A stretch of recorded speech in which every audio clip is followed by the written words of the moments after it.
Alternate waiting and drawing বা AWD পদ্ধতিতে ধান চাষে সেচের পানি সাশ্রয়ের পাশাপাশি কমানো সম্ভব গ্রিনহাউস গ্যাস নিঃসরণ। পরিবেশ বিজ্ঞানীরা বলছেন এই পদ্ধতিতে ধান চাষে 40% গ্রিনহাউস গ্যাস নিঃসরণ কমে যেতে পারে, যা পরিবেশের উপর ইতিবাচক প্রভাব ফেলবে। পাশাপাশি আন্তর্জাতিকভাবে গ্রিনহাউস ক্রেডিট বিক্রির সুযোগ থাকায় বৈদেশিক অর্থ আয়েরও সুযোগ রয়েছে, যার সুফল ভোগ করতে পারবেন কৃষকরা। নতুন পদ্ধতিতে ধান চাষের সম্ভাবনা নিয়ে রাশিদুল হক রুশোর ধারাবাহিক প্রতিবেদনের আজ দেখুন শেষ পর্ব। ছবি তুলেছেন মেহেদি হাসান। দিগন্ত জোড়া ধান ক্ষেত, কোথাও সবুজ আবার কোথাও ধানে পাক ধরে ধারণ করেছে হলুদ বর্ণ।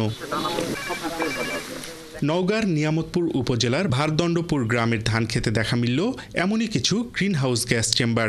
অল্টারনেট ওয়েটিং অ্যান্ড ড্রাইং বা পরিমিত সেচ ব্যবস্থায় চাষ করা ধানের উপর বসানো এই চেম্বার থেকে নমুনা সংগ্রহ করে গবেষকরা বের করছেন ধান গাছ থেকে কার্বন নিঃসরণের পরিমাণ। চেম্বারের মাধ্যমে আমরা গ্যাস স্যাম্পল কালেক্ট করে বুঝতে পারি যে ধানের জমি থেকে ট্র্যাডিশনাল প্র্যাকটিসের ফলে কি পরিমাণ গ্রিনহাউস গ্যাস ইমিশন হচ্ছে এবং আমাদের পদ্ধতি ব্যবহার করার ফলে কি পরিমাণ গ্রিনহাউস ইমিশন কমতেছে। ম্যানুয়াল পদ্ধতির পাশাপাশি অটোমেটিক ডিভাইসের মাধ্যমেও চলছে কার্বন নিঃসরণের তথ্য সংগ্রহ।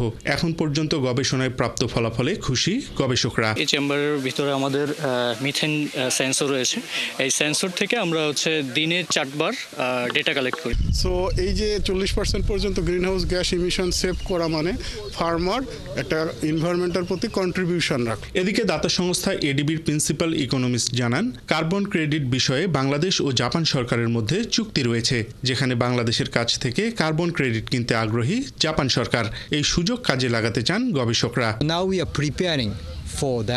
এখন আমরা যৌথ ভোগ ব্যবস্থার বাজারের জন্য প্রস্তুতি নিচ্ছি। যদি আমরা সফল হই, সেক্ষেত্রে বাংলাদেশের কাছ থেকে কার্বন ক্রেডিট কিনতে আগ্রহী জাপান সরকার।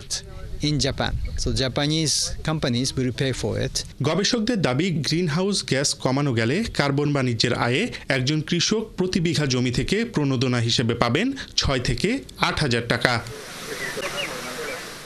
রাশিদুল হক রুশো, 71, নওগাঁ।